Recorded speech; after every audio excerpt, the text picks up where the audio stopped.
મારું નામ પુષ્પા છે. હું 40 વર્ષની છું અને મારી દીકરી 20 વર્ષની છે. તેનું નામ કોમલ છે.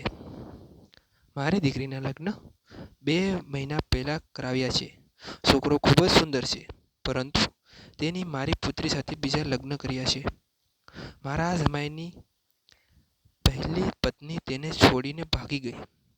તે લગ્ન કરવાનું કારણ એ પણ હતું કે મારા પતિ નથી. હું અને મારી દીકરી બંને ઘરમાં એકલા રહીએ છીએ. તેથી મને એક જમાઈ તરીકે છોકરો જોઈતો હતો, જે મારી દીકરી સાથે ઘર જમાઈ તરીકે રહે. મારી પાસે મારો પોતાનો ફ્લેટ છે. હું એક શાળામાં શિક્ષક છું. જ્યારે હું મારી રીતે ત્યારે કોઈ મને કહ્યું કે છોકરો છે જેની પત્ની ભાગી ગઈ છે. આ છોકરો ખૂબ જ તેજસ્વી છે, એકલો રહે છે, તેનું બીજું કોઈ નથી, સારી નોકરી કરે છે, સરકારી નોકરીમાં છે. તેથી મને લાગ્યું કે આનાથી વધુ સારું બીજું કોઈ ન મળે. જેના ઘરમાં કોઈ નથી, સરકારી નોકરી, માતા-પિતા નથી, તો તે મારી અને પુત્રી સાથે આરામથી રહી છે. ગુજરાતી રિવાજ મુજબ સગાઈ અને લગ્ન થયા. મારા જમાઈનું નામ વિજય છે. વિજયની ઉંમર 25 વર્ષની છે. હું 40 વર્ષની છું અને મારી દીકરી 20 વર્ષની છે. મારા પતિના અવસાનને ઘણા વર્ષો થયા છે. આ કારણે હું એકલતા અનુભવી હતી. લગ્ન પછી મારી દીકરી વિજય સાથે ખૂબ જ ખુશ રહેવા લાગી. હું પણ ખુશ રહેવા લાગી. હું શાળાએ જતી.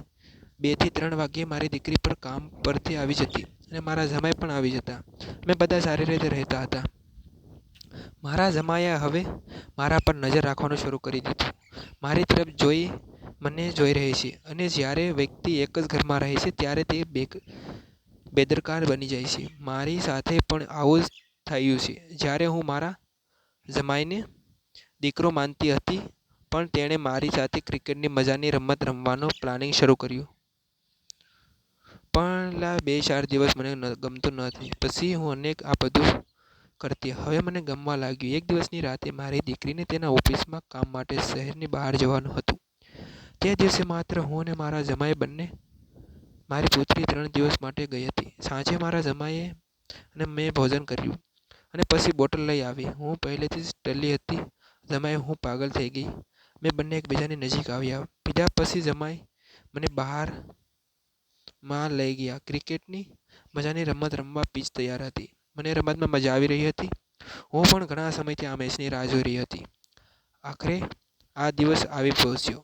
હું ઘણા સમય એકબીજાની સાથે ક્રિકેટની મજાની રમત રમતા રહ્યા અને ક્રિકેટ રમ્યા. જમ્યા મારી સાથે ક્રિકેટની મજાની રમત ખૂબ જ ઝડપી રમત રમી રહ્યો હતો.